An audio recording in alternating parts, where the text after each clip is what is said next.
पूछूं? आप लोगों से एक सवाल पूछूं आज। क्या आपको ऐसा लगता है कि जो आपकी रिलेशनशिप चल रही है, आप उस पर गिव अप टाइप कर चुके हो, आपको अपने पार्टनर को चेंज ही नहीं करना है? या आपको कभी लाइफ में ऐसी सिचुएशन में लगता है कि मैं कितना भी कर लूंगा, मेरे को सक्सेस तो मिलनी नहीं है, तो करके क्या करना है? इन एग्जाम्पल्स के through what I want to tell you is that क्या आपका माइंडसेट फिक्स हो गया है? तो आज मैं डॉक्टर गरिमा गुप्ता, एक मेंटल हेल्थ कोच, साइकोलॉजिस्ट और साइकोथेरेपिस्ट, आपको फिक्स्ड माइंडसेट और ग्रोथ माइंडसेट की इस जर्नी पर ले जाना चाहती हूँ। आजकल हर जगह फिक्स्ड माइंडसेट, ग्रोथ माइंडसेट की बहुत चर्चा हो रही है। इस पर रिसर्च भी इतनी हुई है और स्कूल्स में, कॉलेजेस में, वर्क प्लेसेस में, हर जगह, इवन अपनी पर्सनल लाइफ्स में इस कॉन्सेप्ट को बहुत ज़्यादा आप आजकल महसूस करते हैं और इसको प्रैक्टिस करने से आपको बहुत बिहेवियर चेंज भी मिलता है, रिजल्ट्स भी मिलते हैं। हम साइकोथेरेपिस्ट भी इसको अपनी प्रैक्टिस में बहुत ज़्यादा यूज़ करते हैं। इस चीज को आप ऐसे ज्यादा शायद अच्छी तरह समझ सकते हो। फर्ज करो एक आदमी के 2 जुड़वा बेटे थे, एक राम और एक श्याम। अब राम जो था वो बहुत ग्रोथ माइंडसेट वाला, पॉजिटिव बंदा था, बहुत ज्यादा उसकी पॉजिटिव अप्रोच, ऑप्टिमिस्टिक अप्रोच रही है लाइफ से। तो उसने अपना सारा फोकस, एनर्जी, डिस्पाइट कि उनके घर में पैसे नहीं थे, फाइनेंशियल क्राइसिस से, पढ़ने में लगा दी। एंड धीरे धीरे करते करते इंजीनियरिंग करी, फिर MBA करा और फिर एक बहुत अच्छी नौकरी पर वो पोस्टेड हो गया और उसको बहुत कुछ मिला लाइफ से, जो उसने आगे बहुत कुछ दिया भी।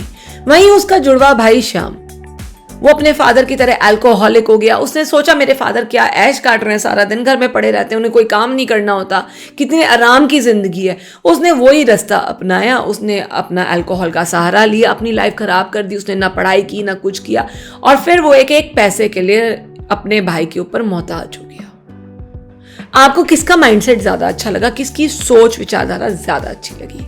अगर आप राम से अग्री करते हो तो मैं बताती हूँ उसका एक पॉजिटिव माइंडसेट था, ग्रोथ माइंडसेट था। और श्याम का वही फिक्स माइंडसेट था, मेरे साथ कुछ अच्छा ही नहीं होना, यही माहौल है जिसमें मुझे बड़ा होना है और यही माहौल है जिसमें मुझे रहना है। उसने अपने माहौल को चेंज करने के लिए, अपनी लाइफ को चेंज करने के लिए, आने वाली जनरेशंस को चेंज करने के लिए कुछ नया नहीं किया अपनी जिंदगी में, कोई एफर्ट ही नहीं डाला, वो वहीं रुक गया। तो ये सब आपकी जिंदगी के ठहराव या आगे चलने के बारे में है। चाहे कितनी भी प्रॉब्लम्स आ जाए, ये सब उसके बारे में है और ये सब यहां से शुरू होता है। दोस्तों, ये जो फिक्स्ड माइंडसेट होता है ना हमारा, ये जो दिमाग हमारा रुक गया होता है, आगे नहीं बढ़ रहा होता है, ये ना कुछ लिमिटिंग बिलीव्स पैदा करता है। आई नो ये थोड़ा सा कॉम्प्लिकेटेड है, पर इसे समझना जरूर। ये लिमिटिंग बिलीव्स जो होते हैं, ये आपकी लाइफ को एक जगह ना बहुत लिमिट कर देते हैं। इस तरीके से समझिए कि जो ये स्टेटमेंट आते हैं, I am not good enough, मुझसे ये नहीं हो पाएगा, सब कर रहे होंगे तो कर रहे होंगे, मेरे अंदर काबिलियत नहीं है, मेरे अंदर क्षमता नहीं है, मुझे प्रमोशन तो कभी मिलेगा ही नहीं, है ना। जो ये चीजें होती है ना, मेरा पार्टनर तो मुझसे प्यार ही नहीं कर सकता, मेरा पार्टनर छोड़ो, मुझे दुनिया में कोई भी प्यार नहीं करता, अरे मम्मी भी छोटे भाई को ज्यादा प्यार करती है, मुझे नहीं करती है।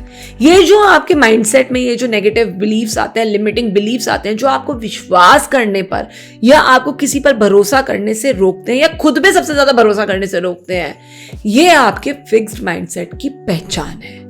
आपको पहचानना है ना फिक्स्ड माइंडसेट है या नहीं है। ये आप ही के बारे में, किसी और के बारे में नहीं है। तो इन लिमिटिंग बिलीव्स को जानिए, पहचानिए। सबसे अच्छा तरीका है लिखना शुरू कर दीजिए, आपको पता चल जाएगा आप अपने कितने बड़े दुश्मन हैं आज की डेट में।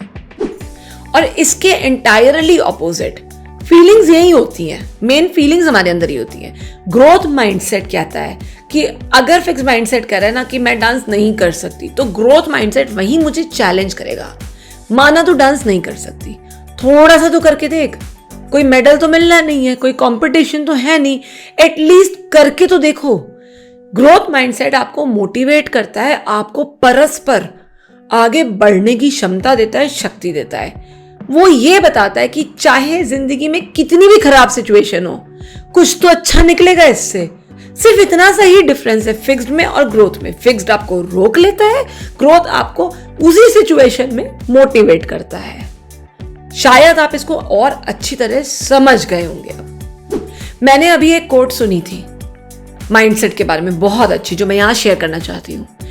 ये मैटर नहीं करता कि हम क्या देख रहे हैं, मैटर सिर्फ ये करता है हम उस चीज को किस तरीके से देख रहे हैं, क्या विचार मेरे मन में आ रहे हैं, क्या माइंडसेट मेरे मन में आ रहा है जो मैं उस चीज को देखकर महसूस कर रही हूं। माइंडसेट के ऊपर ना एक बहुत अच्छी कहानी आज आपको सुनाती हूं दोस्तों। एक फादर ने अपनी बेटी को ना एक घड़ी दी। कहते हैं बेटा ये मेरी पुश्तैनी घड़ी है, 7 पुश्तों से ये मेरी पुश्तों में घड़ी है और मैं इसकी जिम्मेदारी आज तुझको देता हूं। बेटी ने घड़ी देखी, बड़ी मायूस हुई, कहती है पापा एप्पल वॉच के जमाने में आज मुझे आप ये क्या ही दे रहे हो। पापा ने कहा जा बेटा एक काम कर, इसको किसी वॉच कंपनी में लेके जा, दूसरा इसको किसी कबाड़ी वाले के लेके जा और तीसरा इसको किसी म्यूजियम में लेके जा और तीनों जगह जाके इसकी वैल्यू एस्टिमेट मेरे पास लेकर आ, तो उसको खुद समझ में आ जाएगा मैंने तेरे को क्या दिया है आज। वो किसी वॉच कंपनी में गई, वहां उसने वो घड़ी दिखाई तो वहां पे मालिक बोला ये क्या उठा लाए हो, ये तो कबाड़ी वाले के पास जाने वाला कबाड़ा है। कहती है मैं नेक्स्ट वहीं जा रही हूं, पता नहीं पापा ने मुझे क्यों दे दी। वो एक कबाड़ी वाले के पास गई, बड़ा मसरूफ था रद्दी छाटने में। कबाड़ी वाले ने उससे कहा कि इस घड़ी के मैं आपको 200 रुपए दूंगा, 200 रुपए की वैल्यू है, इसको लेना है तो आप मुझे 200 रुपए में आप बेच दो। उसने कहा ठीक है चलो, किसी ने तो समझा कि कुछ भी है ये, पता नहीं किस काम में फंस गई, सोच के उसने कहा तीसरा काम निपटाती हूँ, जाती हूँ म्यूजियम और इसकी वैल्यू करवा लेती हूँ। वो जैसे ही म्यूजियम में एंटर हुई और उसने वो घड़ी दिखाई वहां के मालिक को, वहां पे वो हैरान हो गया। वो एक बहुत बढ़िया हिस्टोरियन था, बहुत उम्दा आदमी था और उसने कहा बेटा ये तुम्हें कहाँ से मिली। उसने कहा ये मेरी 7 जनरेशन से, मेरी जनरेशन टू जनरेशन पास हो रही है, आज पापा ने पता नहीं क्यों ये मुझे उठा के दे दी, वॉच कंपनी वाले ने मुझे निकाल दिया, कबाड़ी वाले ने इसकी वैल्यू 200 लगाई है, अंकल आप बताइए आपके हिसाब से इसकी क्या वैल्यू है। वो बोला इट इज प्राइसलेस। ये घड़ी इतनी पुरानी है कि इसका मूल्यांकन तो मैं आज कर ही नहीं सकता, तुम जो बोलोगी मैं तुम्हें दूंगा, मुझे ये घड़ी अपने म्यूजियम में लगाने दो, क्योंकि ये एक ऐसा एंटीक पीस है, ये एक ऐसा क्यूरेटेड पीस है कि ये मुझे अब मिलता नहीं है। तो सारा का सारा समझ में आया उस लड़की को और वो रोने लगी। तब उसको समझ में आया उसके पापा उसको क्या समझाना चाहते थे। उसके पापा उसको सिर्फ ये बताना चाहते थे कि कभी भी किसी भी चीज को देख के अपना माइंडसेट फिक्स मत करो कि ये बेकार है। हालांकि आज एप्पल वॉच है पर जो तुम्हारे पास है वो भी प्राइसलेस है, उस पर भरोसा रखो और इस माइंडसेट को अपनाओ कि सब कुछ ठीक होगा, अच्छा होगा और वो मैं ही करूंगी। Now how to develop this growth mindset, ये सकारात्मक विचार हम अपनी जिंदगी में कैसे ला सकते हैं कि हमें सक्सेस मिले, इसके कुछ टिप्स यहाँ पे मैं शेयर करूंगी आपके साथ, तो बने रहिएगा हमारे साथ यही इसी प्लेटफॉर्म पे। टिप नंबर 1, सबसे ज्यादा हमें इस एम्पावरिंग माइंडसेट के लिए जरूरत है 100% अकाउंटेबिलिटी की, अपने एक्शंस और रिएक्शंस की। अगर हमारा बिहेवियर अवॉइडेंस या डिनायल का हो जाए तो भी कुछ नहीं हो सकता हमारा, कि नहीं ये मैंने नहीं किया, ये उसने किया, बहुत बहुत बोलते हैं हम लोग, ये मेरी वजह से नहीं हुआ, ये इसकी वजह से हुआ, या इस सिचुएशन की वजह से हुआ, फलाना ढिमकाना and so and so forth. ये जो मैंने किया है ना उसका सब कुछ मेरे सिर पे ही फूटेगा, ये याद रखना है हमें। तो हमेशा जो आपके थ्रू हो रहा है, आपके विचार हैं, आपके आचार है, आपका सारा व्यवहार है, वो आप ही की जिम्मेदारी है, पहले वो अपनाइए, उसके लिए एक्सेप्टेंस लाइए, मतलब अपने लिए एक्सेप्टेंस लाइए कि आपका फिक्स्ड माइंडसेट है तो है, लेकिन क्या मैं उसके बारे में कुछ कर सकती हूं, ये है growth mindset. Tip number 2, Charles स्विंडल भी कहते हैं कि जो कुछ भी आपके साथ हो रहा है ना वो सिर्फ आपकी 10% आपके साथ होता है, बाकी 90% वो आपकी कल्पना है, इमेजिनेशन है, आपकी सारी रिएक्शंस है।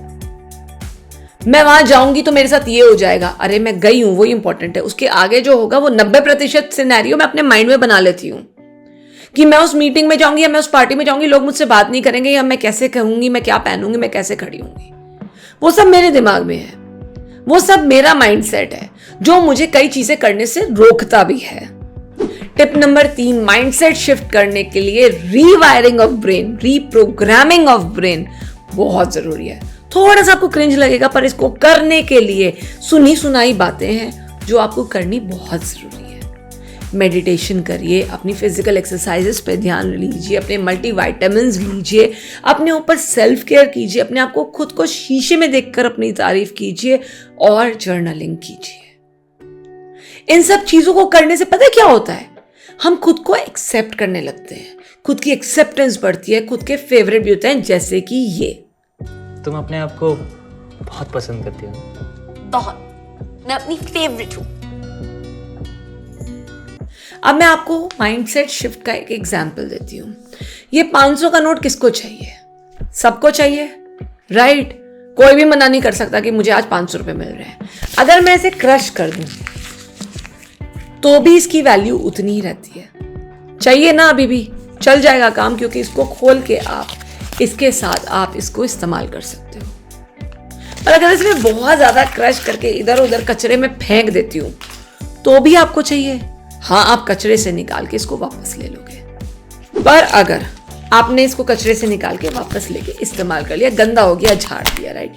पर अगर इसके मैं 2 टुकड़े कर देती हूं तो क्या यह आपके किसी काम का है या नहीं?